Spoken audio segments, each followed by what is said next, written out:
Capítulo 666. Isso é, os olhos de Klein refletiram um objeto quase transparente.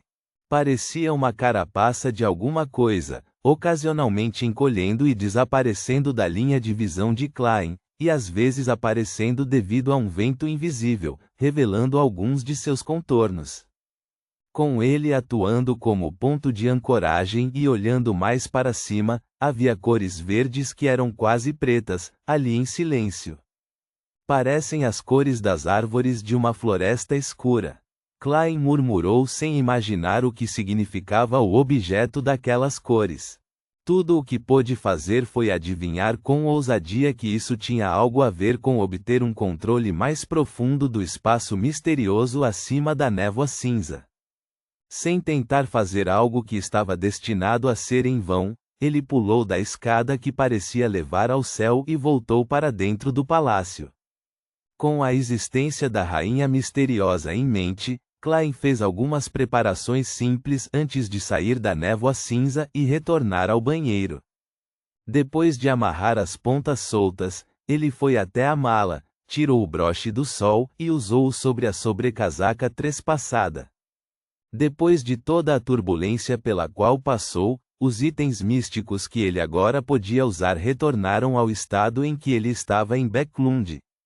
No entanto, ele já era um sequência 5 e possuía um dos poderes mais difíceis de lidar abaixo dos semideuses. Ele era, no verdadeiro sentido da palavra, uma potência no mundo Beyonder. Eu deveria estar muito entusiasmado e feliz, mas na verdade não estou. Estou tão animado quanto quando encontrei as sereias. Isso porque acabei de dar mais um passo no meu caminho para a vingança. O verdadeiro objetivo que desejo alcançar ainda está longe. Depois disso, devo concluir os princípios e digerir a poção de mestre das marionetes, e procurar a fórmula e os ingredientes correspondentes da sequência 4. Sim, só posso fazer todas essas coisas depois de sair destas águas. A seguir, procurarei o conselho do Sr. Azik, Will Alception e a Rhodes. Eu deveria relaxar nos próximos dias. Ficar excessivamente tenso pode me derrubar e fazer com que eu tenha sintomas de perda de controle. Klein se virou para olhar o espelho de corpo inteiro em seu quarto. Olhando para sua constituição de 1,8 metro de altura, cabelos pretos e olhos castanhos, rosto magro e feições cortadas, vestido com uma camisa branca, um terno com gravata borboleta e uma cartola que combinava com o broche do sol dourado claro. Ele usava uma expressão calma com um olhar profundo e sombrio. Depois de olhar em silêncio, ele ergueu as mãos, ajustou os botões dos punhos e deu um tapinha no terno preto. Reticências. Relâmpagos cruzavam o céu, iluminando os prédios escuros e empilhados à frente.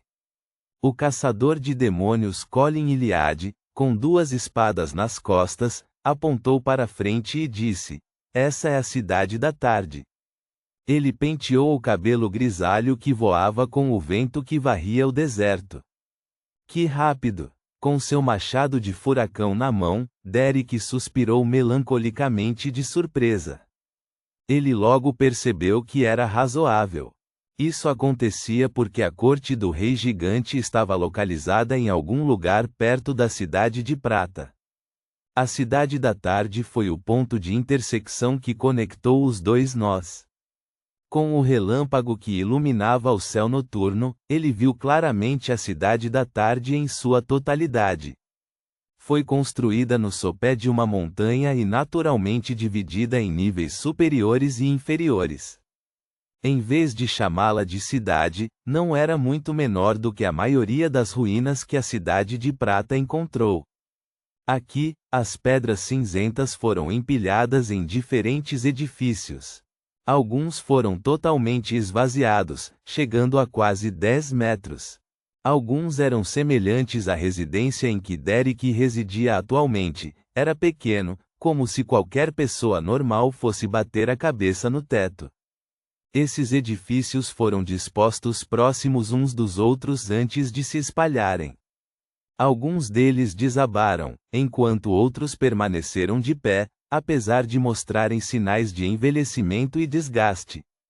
É completamente diferente do que está descrito nos livros didáticos. Derek de repente lembrou-se do conhecimento que aprendeu em suas aulas de história. De acordo com os registros da Cidade de Prata, a Cidade da Tarde era a porta que separava a realidade do mito. Era um lugar onde humanos e gigantes viviam juntos. Havia dia e noite aqui, mas a maior parte do dia era meio-dia.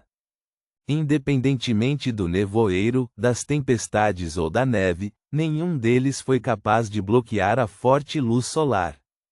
Mas neste momento estava escuro e sombrio. Mesmo que a área estivesse iluminada pela luz, faltava uma sensação de brilho e não havia sinais de vida. Apertando o machado com força, Derek, cujos olhos tinham 2 sóis em miniatura, estava nos flancos da equipe de exploração. Ele seguiu o chefe Colin até Cidade da Tarde. Esta área foi limpa uma vez na primeira exploração. As ruas estavam cobertas de sinais de carne podre e pus seco. Estava completamente silenciosa. Tomem cuidado. Existem muitos monstros estranhos espreitando na escuridão. Colin Iliad, com o rosto cheio de cicatrizes, não baixou a guarda. Ele sacou uma de suas espadas duplas enquanto a luz prateada de sua espada convergia. Esta é a porta mítica? Quando o Criador abandonou este pedaço de terra, até os mitos foram abandonados. Derek não pôde deixar de imaginar o que a Cidade da Tarde havia experimentado durante o cataclismo. Ele instintivamente sentiu que provavelmente era diferente do Reino de Prata. Antes que pudesse observar cuidadosamente o ambiente em busca de possíveis pistas, ele de repente ouviu um companheiro de equipe do outro flanco gritar ansiosamente: "Tem alguma coisa?" Derek virou a cabeça e viu um rosto transparente crescendo na parede de um prédio de pedra de 10 metros de altura. O rosto estava cheio de inúmeras rachaduras. Com grande regularidade, elas giravam em torno do centro, formando um único olho ou boca que lembrava um vórtice.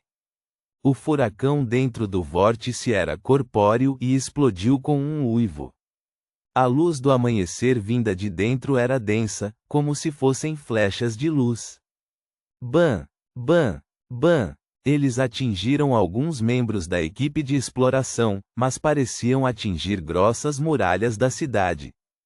Tudo o que produziram foram baques surdos e espaçados antes de desaparecerem no ambiente escuro. Em algum momento, o chefe da Cidade de Prata, Colin Iliad, estava se ajoelhando. Ele esfaqueou a espada de prata em sua mão no chão cinza e podre. Ele forneceu aos mais próximos a proteção mais forte. Ao mesmo tempo, os outros membros da equipe de exploração desencadearam metodicamente seus ataques. Furacões de luz e bolas de fogo escarlates atingiram o monstro. Logo depois disso, a luz sagrada que Derek convocou pousou no vórtice que lembrava um único olho. Em meio ao boom explosivo, a pedra, que originalmente estava coberta de rachaduras, desabou. Um rosto transparente gritou enquanto vaporizava. Embora a batalha tenha sido simples, Derek não se sentiu nada feliz. Ele tinha ouvido o senhor enforcado e a senhorita Justiça discutirem casos de lutas entre Beyonders. Combinando isso com a experiência que a Cidade de Prata acumulou ao resistir a todos os tipos de monstros das trevas, ele descobriu preocupado que a Cidade de Prata tinha um número limitado de caminhos. Aqueles que não eram semideuses não tinham meios eficazes de controle, e a situação anterior provava isso. Felizmente, existem artefatos selados que são formados quando monstros morrem para compensar isso. Derek pensou silenciosamente ao ouvir o chefe instruir: movam-se de acordo com o plano. 3 a 4 pessoas por grupo. Pesquisem e limpem as diferentes áreas. Sim, chefe. Os membros da equipe de exploração eram em sua maioria ricos em experiência. Eles logo formaram seus grupos. O grupo de Derek consistia em 3 pessoas. Além dele, havia Josué e Raim que já haviam estado com ele no templo abandonado. O primeiro era um sequência 7, mestre de armas e tinha uma luva mística que podia controlar o fogo. O outro era um sequência 6, paladino do alvorecer recentemente avançado. Ele era alto e chegava a 2,3 metros de altura. A Cidade de Prata, que tinha o Caminho do Guerreiro, também conhecido como o Caminho dos Gigantes, como força principal, tinha uma altura média de 1,8 metro, incluindo crianças acima de 6 anos. Mesmo que as características de Beyonder fossem herdadas, os genes normais que foram modificados se acumularam a cada geração. Embora Derek não fosse velho, ele tinha quase 1,8 metro de altura e ainda tinha espaço para crescer. De acordo com os alvos designados, Derek, Josué e Raim entraram em um beco à esquerda em uma formação de batalha triangular. Eles verificaram todos os prédios que ainda permitiam a entrada. Talvez como resultado da exploração anterior, eles não encontraram nenhum monstro. Não puderam deixar de se sentir um pouco aliviados. Há rumores de que o Conselho de 6 membros planeja acampar aqui e fazer da Cidade da Tarde uma fortaleza, disse Josué, que usava uma luva escarlate na palma da mão esquerda, após observar os edifícios. Raim assentiu e olhou para seus 2 parceiros. O verdadeiro alvo parece ser. Ele apontou diagonalmente para cima. A corte do rei gigante? Derek perguntou surpreso. Não é uma busca pelo mar de onde vieram o jovem Jaque e companhia. Não precisamos circular pela corte do rei gigante? Derek ficou cheio de perplexidade. Raim balançou a cabeça. Eu só ouvi rumores. Ele passou o olhar e apontou para a entrada da câmara subterrânea. Vamos terminar nossa busca aqui. Derek respondeu laconicamente. Com sua visão noturna e capacidade de emitir luz, ele não teve medo da escuridão quando entrou primeiro na câmara subterrânea. Raim ergueu uma lanterna de pele de animal enquanto Josué o seguia de perto. A câmara subterrânea deste edifício era bastante ampla, com vestígios de poças secas e enegrecidas. O cheiro de sangue permaneceu apesar dos muitos anos que se passaram. Derek examinou a área e suspeitou que um ritual de sacrifício já havia sido realizado aqui. Há muito, muito tempo atrás, ele acrescentou silenciosamente, e descobriu uma vela deixada na mesa de pedra que lembrava um altar. Ele se sentiu mais certo sobre suas suposições. Por que os residentes de Cidade da Tarde realizariam secretamente rituais de sacrifício em seu porão subterrâneo? Quando a corte do rei gigante estava no poder, eles acreditavam no rei gigante. Mais tarde, ficaram sob o domínio do Senhor que criou tudo. O dono deste edifício adorava secretamente outros deuses? Perguntas surgiram nele quando Derek se aproximou do altar. Ele viu que a mesa de pedra foi originalmente esculpida com palavras, mas foram danificadas por elementos naturais ou não naturais. Após alguma identificação cuidadosa, Derek encontrou 3 nomes: Ouroboros, Médici, Sazriel. Ouroboros? Não é esse o nome do anjo do destino? O Senhor Louco mencionou antes que Médici também é um rei dos anjos. Sazriel é outro? Derek de repente ficou animado e horrorizado enquanto virava a cabeça apressadamente para gritar para seus companheiros darem uma olhada. Mas na sua visão, a câmara subterrânea estava vazia. Havia apenas escuridão. Raim e Josué, que deveriam estar atrás dele, desapareceram. Ponto.